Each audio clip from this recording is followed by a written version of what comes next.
The stock market's having a little bit of a temper tantrum. Yesterday, more than 1,000 stocks were down by 5% or more. And in the cryptocurrency space, it was no better, where more than $650 million were liquidated over the course of just a few hours. Now, this sell-off has been ongoing for a few weeks, where since the middle of December, the Nasdaq's down basically 4.5%, halfway to that technical correction criteria of 10%. In the small caps has been even worse. Since the end of November, small caps are down 8.5%. And I actually think it's justified. But the reasoning behind the sell-off is actually backwards.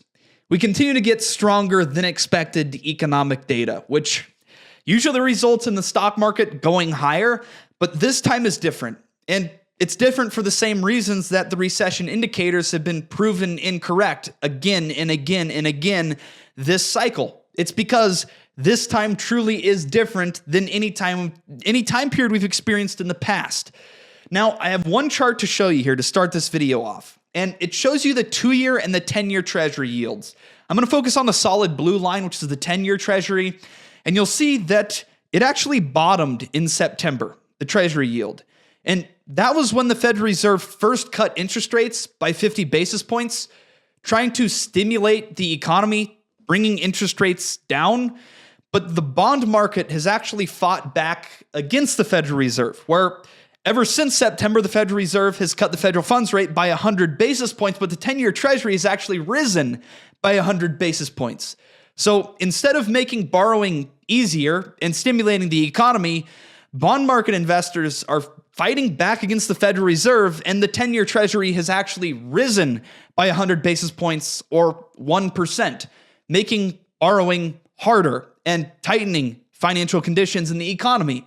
So this is, again, backwards, but it's because of a stronger than expected economy. Now, I don't think this sell-off is going to last much longer, but I do think the rest of January might be a little bit dicey because we have Trump's inauguration coming up, and the markets are a little bit unsettled, or they don't really know how to price in the swath of executive orders that Trump is going to pass on day one. It's impossible for the markets to know what those executive orders will be and how they will impact economic growth long term. Now, the bottom chart here on this same slide shows you the yield curve. And a lot of people have been telling you for a long time now that whenever the yield curve disinverts, it means that a recession is knocking on our door. Well, again, they've been proven wrong with that, and it's because this time is different.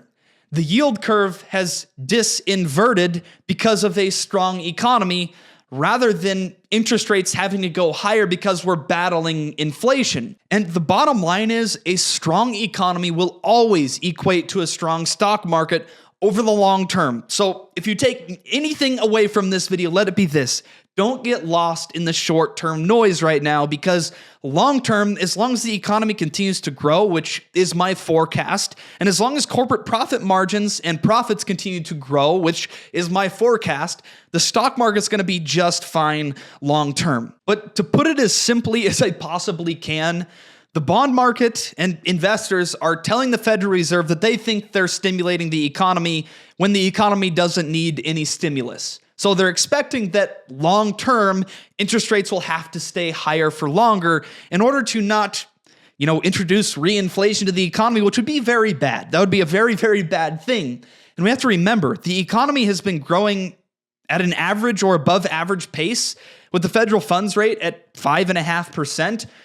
And we haven't even seen corporate tax rates get cut, which is in the pipeline under a Trump presidency. We have yet to see deregulation hit our economy, which is in the pipeline under a Trump presidency. So there are many things in the pipeline today that are going to result in more tailwinds for the economy, helping it grow more and more and more. And I'll show you this. This week, we got the ISM non-manufacturing PMI data. And this just basically shows you the services sector of our economy, which makes up about 65% of our total economy. The services sector has been very strong.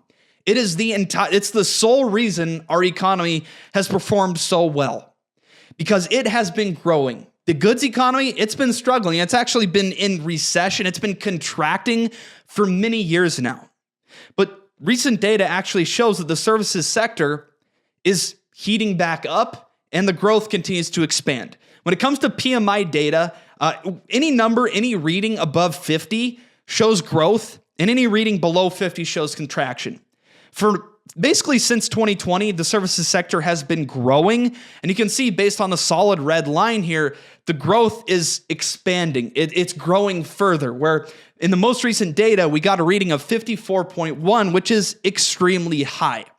Now, we can look at actually the manufacturing PMI, which would show you the good sector of the economy, and it too just showed growth for the first time since basically 2020. So the good sector of the economy has been a drag on our growth, on our GDP growth, but now that is going to turn into a tailwind for our economic growth.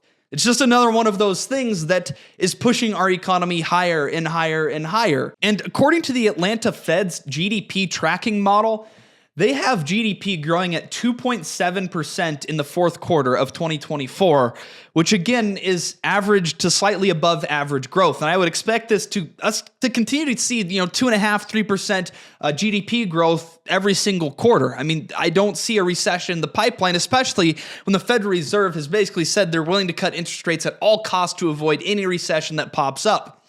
But this does beg the question, what's the fascination with cutting interest rates? When corporate profit margins are at all-time highs and continue to set new all-time highs, corporate earnings and profitability and profits are at all-time highs and growing. When consumers are in very, very good shape right now, why are we so dead set on cutting interest rates? The markets are concerned now that we're going to overheat the economy, which actually would be good for the stock market short term. We'd have a stock market melt up. We'd all make a lot of money over a short amount of time. But again, that threatens reintroducing inflation to the economy. And the Fed always talks about their dual mandate between fighting inflation and supporting the labor market. But they face a weird predicament now, where they have a scenario of very solid job growth, a very solid jobs market, and potentially that reaccelerating inflation. To give you some data on the labor market, the reason that Jerome Powell decided to cut interest rates by 50 basis points in September was because of the JOLTS report, where he saw that job openings had fallen to a point where he thought that the labor market needed stimulus. But little did he know, and we called this out on this YouTube channel. You can go back and find that video. It was one of our best calls of 2024. That labor market data he was looking at was manipulated. It was misleading because it was filled with impacts from hurricanes and worker strikes, which, again, we ended up seeing the labor market bounce back just a month later after those hurricanes and worker strikes. And all of a sudden, the market's calling the Federal Reserve's a bluff, basically saying, you're not going to cut interest rates because you can't. Jerome Powell's literal show cause, or the reasoning behind that mega 50 basis point rate cut in September, was the number of job openings per unemployed person. He thought that this had fallen far enough and it needed stimulus. And again, the data was somewhat manipulated by those hurricanes and worker strikes. But now all of a sudden, this has not only stopped cooling off, but it's actually started to heat back up. This ratio is up to 1.13, which means there are 1.13 job openings per unemployed person in our economy. And that's actually the highest reading since June. And if we dig a little bit deeper into the job openings, which spiked up to 8.1 million, this shows an even stronger labor market than the face value shows us. Because if we dig into the JOLTS data, quits actually fell. The number of people quitting their jobs fell, which should actually put kind of a lid on job openings, because people quitting their jobs creates job openings that need to be refilled. But instead, job openings climb while quits are falling, which signals that we've seen a demand, just a U-turn in the demand for labor, where all of a sudden there are new jobs being created and corporations and businesses are looking for people to fill those jobs despite people not quitting those jobs. This isn't churn in the labor market like we saw during the pandemic years, where people were flipping jobs left and right, different industries, taking pay raises, all that sort of stuff. And maybe part of the reason people aren't quitting is because now they feel like they're at where they want to be. They're at the job they want to be at. And businesses are taking better care of them and they're not making it easy for those workers to leave their jobs. It's amazing how all of these different things in the economy work together. Now, if you're worried about layoffs, which yes, you should be, because layoffs are the first signal that we may be entering a recession, but layoffs won't come until corporate profit margins fall and their profitability falls, which just is not the case right now, especially with all the stimulus in the pipeline. But even in the most recent data, we had initial jobless claims or initial unemployment claims fall to 201,000. And that's the lowest since, what is that, February of last year? So the labor market is very, very strong. And all of a sudden, the dual mandate is starting to turn back to, oh, we need to actually focus more on inflation again so we don't risk inflation reigniting. Because let me just tell you this, if reinflation heated back up, the federal funds rate would go to 10% plus, which actually would be restrictive to the economy. People like to say that 5.5% was restricting the economy. There is zero evidence out there that shows that that federal funds rate has restricted the economy when GDP growth has grown at an average or above average pace. All the things I've talked about in this video. Again, what's the fascination with cutting interest rates? Right now, what the Federal Reserve needs to do is they need to acknowledge this stronger than expected economy. No harm, no foul. Come out and say, yeah, we're going to hit the pause button. The markets would actually rejoice because if the Federal Reserve doesn't do that, they start to lose credibility and they start to lose trust of investors, which is never a good thing, especially when a recession comes. And that's the other point here. When a recession does come, you'd like the ability to cut interest rates when you have to, rather than being forced to cut interest rates to negative percentages, which, yes, has happened in other countries before, but that becomes such a nightmare, and we don't want that to happen. So we don't need rate cuts right now. We don't, and I've been saying that for years now. We don't need rate cuts. We've proven that, and we've proven that our economy can perform just fine at the current federal funds rate. Now, I've said that I think this sell-off will be very short-term, and long-term we're going to be just fine because the economy is going to continue to grow. But the one area where this does get dicey is if the Federal Reserve does cut interest rates, because then, yes, we would see reinflation pop back up in 2028, 2029, 2030, and that would not be a good situation. So focusing on inflation, I think the Federal Reserve has also kind of missed the boat or missed the memo with inflation as well. We've had three main sources of disinflation or even deflation in the CPI and in the PPI and in the PCED inflation data. That's been goods prices falling because the economy in China has struggled and they're trying to export their way out of recession, which means they're actually exporting deflation directly into the United States of America, and we're buying up those cheap goods, which actually helps fight against inflation. It's also energy prices falling, which has helped everything. Energy prices go into all aspects of the economy. And then lastly, you may have guessed it by what's on the screen, it's been used vehicle prices falling. But the scary thing is, none of those three things are going to be around forever. None of those three things are sticky sources of disinflation or deflation. In fact, those three items could reverse tomorrow in the snap of a fingers and we'd be in trouble. The bottom line right now is that core services inflation is very sticky. And again, if we cut interest rates, that's not going to help the core data come down and inflation as a whole come down. I mentioned that the goods economy, at least in the United States of America, is recovering. And as we bring more manufacturing back to the United States of America, that's also going to get rid of the deflation we're importing from China, which means that the disinflation we're seeing from goods goes away. And we no longer see that benefit in the CPI or any of the inflation data. When it comes to energy prices have fallen despite all of the geopolitical turmoil around the world, but there's no telling that that's going to continue to happen. In fact, more than likely long-term as a result of inflation, commodity prices, energy prices usually climb on balance year over year. So at a certain point, energy prices are going to bottom, and we're no longer going to have the benefit of falling energy prices in our inflation data.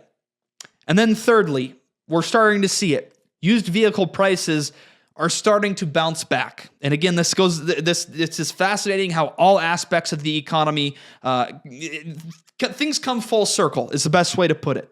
Think back to 2021 and 2022 when there was a new vehicle glut because they couldn't get the chips to complete the builds, so they sold less new vehicles. Well, we're seeing the other side of that now a few years later where used vehicle inventory is actually lower because there weren't as many new vehicles that were sold 2 or 3 years ago. This is resulting in a used vehicle shortage when demand is relatively strong, which is actually pushing used vehicle prices back up, which is not good. That is going to be an inflationary pressure on all inflation data moving forward. We can actually see that in November and in December, used vehicle prices year over year had positive increases for the first time since the middle of 2022. And this is only going to continue as we get those year over year comparisons. This is kind of a scary thing, and it doesn't even stop there. Another aspect of inflation, this comes from that PMI data that I talked about earlier. There's a sub-index within the PMI data that shows you prices paid. And this is manufacturing and non-manufacturing data for the month of December. You can see that, well, services prices paid went through the roof. We're at 64.4 in the index, which is the red line. And for the goods sector, prices paid actually increased as well and are growing. Again, a number over 50 shows growth. A number under 50 shows contraction. You can see that the blue line was below 50 for quite some time, but now we've moved positive as the goods economy starts to recover. But this also means there's upwards pressure on prices that are paid by manufacturers, which is the very root of potential future inflation. So this isn't an issue yet, and it might not develop into an issue, but if the Federal Reserve is convinced that we have very sticky disinflation or deflationary pressures in the economy today, I think they are sorely mistaken. Now, another angle here that makes this a little more complicated is the fact that Donald Trump has said that interest rates are way too high. I could not disagree with him more when he says that, based on everything I've said in today's video. But that is going to put pressure on the Federal Reserve to cut interest rates. Otherwise, they might lose their job, which is not probably a good setup for the country, but it is the way it is. But to put a bow on this video, it doesn't make a lot of sense at face value, but hopefully after explaining it, it does make a little more sense. The reason the markets are falling is because of a stronger than expected economy, where the bond market calls the Federal Reserve's bluff, and interest rates actually move higher because interest rates have to be higher for longer in order to make sure the economy doesn't overheat. And as a result of that, the high beta stocks, the more risk on you get in the stock market, the more your portfolio is going to feel pain short term. But again, a strong economy is the cure to any short-term market correction, which is what we seem to be experiencing today. Again, I think the sell-off might go on throughout the month of January. We might be flat, or we might not reclaim all-time highs until February, or maybe even later than the beginning of February. I don't really know. That's just my personal opinion. Based on the known unknown of all of the executive orders that are likely to be passed by Donald Trump on day one, there's just a lot of uncertainty in the markets right now. And whenever we have uncertainty, it's hard for the markets to be a net buyer of assets in our country. But again, I think it's going to be short term. Now, if you're new here or returning and not yet subscribed, I would greatly appreciate hitting that subscribe button. We're rapidly approaching 40,000 subscribers, which is just crazy. If you enjoyed this video or if you learned anything from this video, please hit that like button and leave me a comment. I love seeing all the new faces in the comment section. It makes my day. But with that, have a great rest of your day. Stay blessed. Keep 10 toes to the ground and your chin up. Peace out.